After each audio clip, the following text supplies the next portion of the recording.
Good morning, sixth form. So as we know, this year's research theme is the music industry. Now, I'm going to send this video out to my lower and upper sixth. Lower sixth, you're in the middle of the profitability unit in theme 2. And last lesson, we introduced the key terms amortisation and depreciation. We'll explore depreciation a little bit more through the prep as well as amortisation, of course. You've got 2 exam questions this week. They're 12 markers. The amortisation question is on Microsoft and the depreciation question is on JCB with more tangible assets. So it's important to have a look at this from the perspective of this year's research theme. There's loads of information in the news. I know we're already sending you out the odd article for you to read. Be interested, you will do well. We won't start revising properly for this until after February half term. Now, if we think about amortisation, I was thinking about some stories that I remembered. I remembered this really famous story about Robbie Williams. So in 2002, Robbie did rather well and he got an £80 million contract.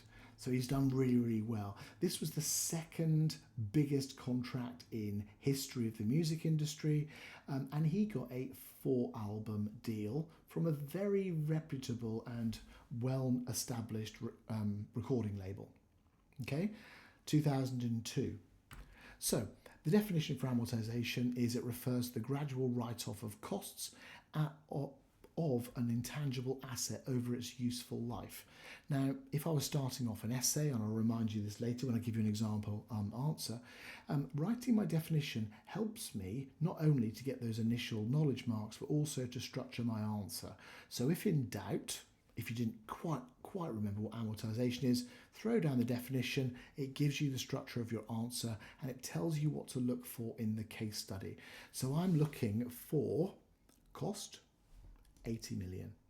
I'm looking for what the intangible asset is. Well, the intangible asset, even though you could touch him if you really wanted to, is Robbie Williams. More importantly, his music. Okay. The useful life, we would hope it would be more than 4 albums, but they've signed him for a 4-album deal and they're going to see how it goes. And maybe they'll extend it and maybe they won't. But this is a really high-profile deal. But just from a reasonable definition, we know what to look for in the case study.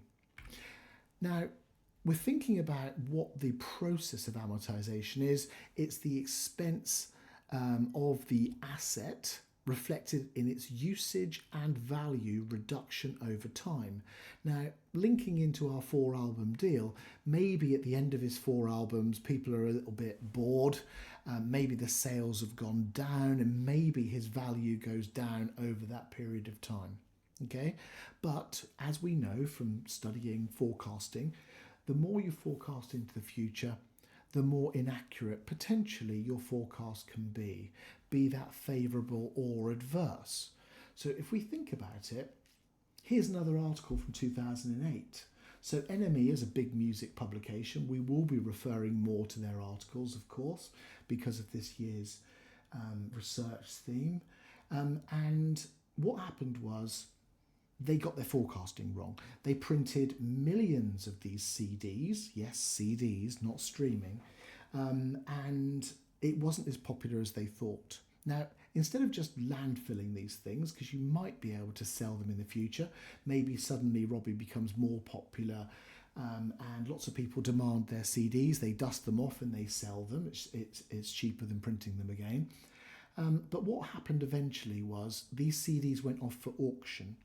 And a Chinese construction company bought them. They shredded them all up and they put them into aggregate, and Robbie's CDs are part of a road in China. Now, I don't think that was probably part of the EMI strategy when they signed him up for an 80 million quid deal. However, because of external factors, new recording artists that might be more popular. Robbie used to be part of a very famous band, Take That. Maybe his fans love him in Take That and they don't love him with that haircut as a solo artist. So if we think about it, there's lots of uncertainties here, but from a business essay perspective, loads to write about from questioning the reliability of the forecasting data. Now, we know that he's back. He's currently in the cinema. And Matron tells me she wants to go and see this at the cinema. Hopefully she won't take me. And so sometimes these recording artists come back. Now, I don't know if this is linked to the original EMI deal. Probably not. But even though he didn't hit his forecasting targets, he has come back. Will this now encourage people to buy more of his back catalogue of music? So the movie might suddenly get a new generation of fans of Robbie to buy his songs that are currently in the movie.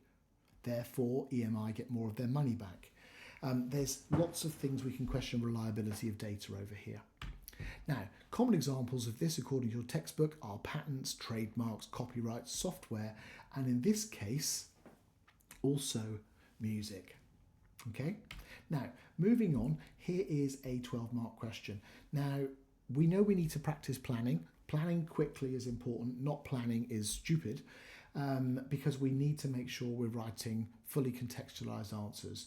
We know that a 12-marker needs a P, however, answer the question, justify your answer. So we're going to assess the impact, first part of our hook. There's normally two parts to a hook in a question. So we've got first part here. Amortisation is our K for knowledge, what we're going to start our answer off with a nice definition. We know that it's in context with Sony, and it's the ability to achieve long-term profitability. This is the second part of our hook. Impact on the business aim. Following is acquisition, buying of Queen's music catalogue. Now, when I first looked at this, I thought of lots of theories, but I also thought of Boston Matrix. Now, this is not directly a Boston Matrix question, but understanding portfolio, understanding Boston Matrix, it might be that Sony have bought the cash cow of Queen. This might support future rising stars of the future. So I'm not going to write in an answer, oh, by the way, let me show off I know a bit about Boston Matrix, but I am thinking about a portfolio of music artists. And remember, this is Sony's ability to achieve long-term profitability. You could have the benefits of Queen's catalogue helping the new album from, I don't know, Dobby. Maybe that helps them to invest. They don't have to borrow money. There's lots of things we could do with this. Now, here is a case study. Now, because we know the definition, we know that we need to look for the investment. We know we need to look for the intangible nature of the item. We know we're thinking about time. And this is a very generous case study because it sort of gives you the definition of amortization in the middle of it. This is for training purposes. You're not going to have something as generous as this. We're also looking for factors that could possibly impact the reliability of that amortization calculation, okay? And we've got younger audiences, we've got TikTok, we've got YouTube. Aren't we trendy, hey? And we're thinking about this. You should be aiming for level 4 because the rest of it we don't really want, do we, if we want that A or A star. And we know accurate and thorough knowledge, understanding supported, what a lovely word, throughout. That is in all of your P's and your howevers and your answer and your justification. And remember, your MOPS is really to support that justification. It's a future orientated statement to do with justifying. Now, it could be those it depends on factors that we love to see sometimes, but don't just write it depends on something totally abstract because you're not going to get any marks for that. That's just a waste of pen. You may as well just move on to the 20 marker. You're looking for context. Another way to write your justification, remember, is that opportunity cost. So it could be comparing it to the alternative. And in this case, the alternative to amortization is writing that cost off all in 1 year. Okay, £1 billion in a year, that's a lot of money for a PLC type company. And also, it's not realistic in this case. There will be some value in the future of the Queen catalogue, and that adds to the value of Sony music. Now, we need our chains of argument. This is a 12 marker. We're looking for 5 chains, but it's not just the number of the chains, it's what you're doing with them. And they need to be in context. Everything is in context. Context is king. We need balance, because if it's not balanced, you're going up to here in the marking grid. Wide-ranging, well, when I first asked my question as a new teacher, what's wide-ranging, sir? More than 2 was the answer I got back from the chief examiner, and you'll notice that there's 1, 2, 3, 4, possibly 5 if you write justification properly, which last time I checked was more than 2. It mentions contextualized again, which means if you don't do it, you're going to get hammered in the marking grid. Is there any quantitative and qualitative evidence? Well, there's a bit of quant in there, but I'm not doing any calculations on this one, am I? And we're thinking it shows an awareness of competing arguments. Well, my justification comparing to the alternative definitely shows that competing argument to support my judgment. Okay, so think about this. We want level 4, and remember, if you get the 100% in those 4 markers in paper 1 and paper 2, and you get level 4 in your essays, you're on track for an A star. The students that aim for perfection and sometimes mess up their timing are not going to get an A, because you're going to have blank pages, aren't you? Which are really quick to mark, but you always get a 0 for a blank page. Now, moving on, here is our question again. And remember, our hook is impact on long-term profitability. Amortisation, we're expecting a definition, and we're thinking about this in context with Queen and possibly the rest of the portfolio for Sony to achieve long-term profitability. I might talk about short-term profitability, by the way. Here's the marking grid, which we won't go through again, but it is worthwhile looking at that. And here we are. Amortisation refers to the process of spreading costs of intangible assets over its useful life. Now, we're not going to write the word define on our answer, but I've put it in there to help you structure your answer. We need to make sure we've got this structure or something similar in your answers so we can achieve our level 4 goals. Remember, we've got spreading costs over intangible assets, useful life.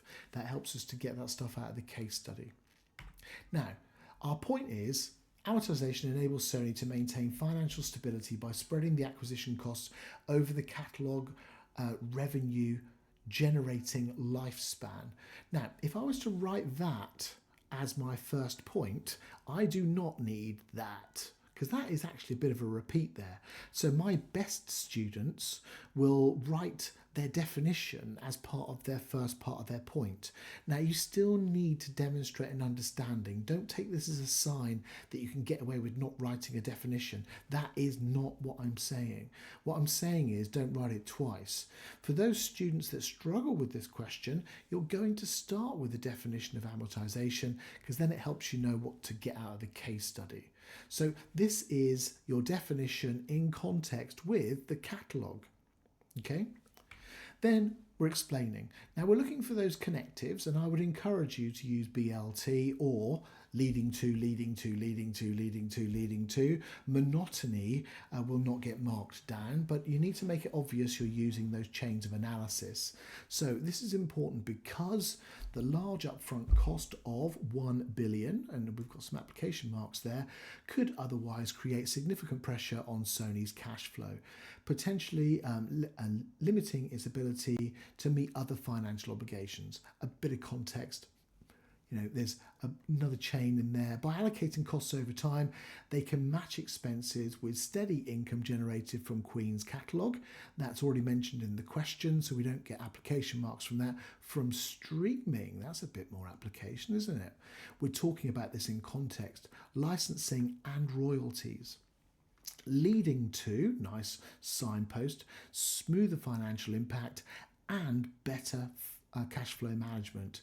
This stability allows the company to focus on other business areas without over-relying on immediate returns from the catalogue.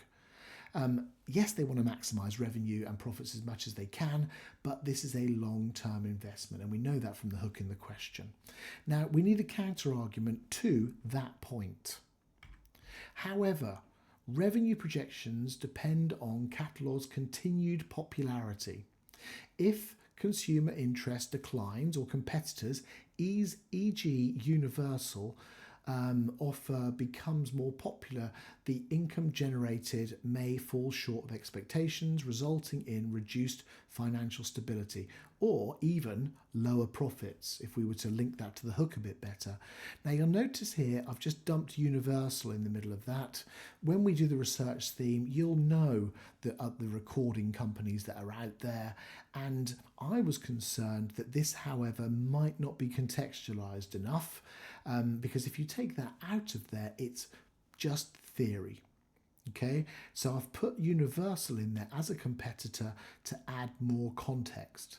It doesn't take long to write e.g. Universal, but at least it's contextualized. We're going on to the next point. Amortisation supports Sony's ability to allocate resources strategically, enabling investment in future opportunity growth.